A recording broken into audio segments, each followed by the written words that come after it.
In a race that looked like 43 bandicoots on acid, and that would be Martinsville, Tony Stewart took a hard-fought win and relayed a message to cousin Carl. Sebastian Vettel beamed down from whatever planet he comes from and cruised to another victory in the Grand Prix of India. And Jason Line clinches another world title in the NHRA. I'm Michele Rahal with Motorsports Unplugged and motorsportsunplugged.com. Also, check us out on Facebook and soon to come Google+.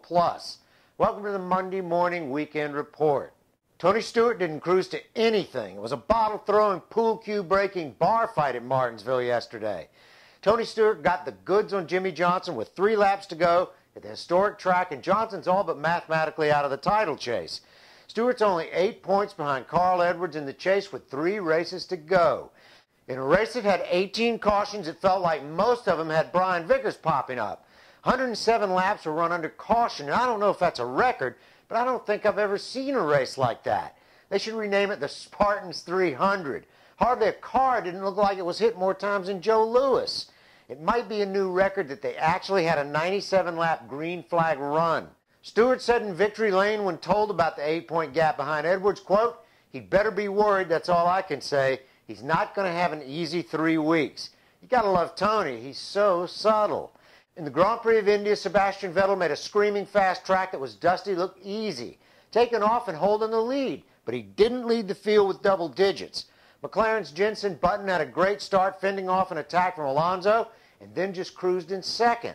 Webber fought everybody on his way backwards, while Ferrari's Alonso proved he's worth every dime they pay him, and that's a lot of dimes.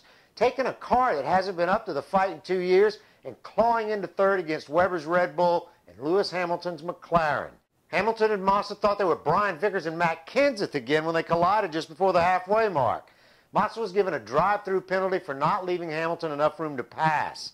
Massa finally imploded by bursting his suspension on the curbs, which is exactly what he did in qualifying.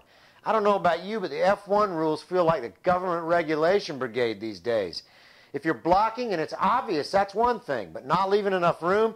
Come on, here's a corner. You have it. Oh, no, after you. It sounds stupid, and I think it is.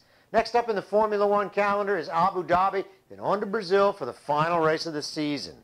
In the NHRA, Jason Line clinched his 2nd Pro Stock World Championship at Las Vegas.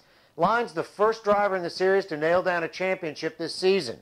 All the others from Top Fuel, Funny Car, and Pro Stock Motorcycle go to a cliffhanger at Pomona. In Top Fuel, Del Worsham took the win over Spencer Massey. Antron Brown red-lighted against Worsham.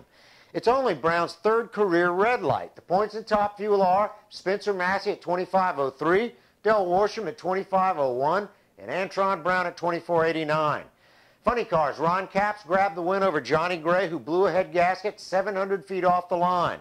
The points in Funny Car are Matt Hagan at 24.16, Jack Beckman at 24.15, and Cruz Pedregon at 23.60. 1 point between Hagan and Beckman. That's tight.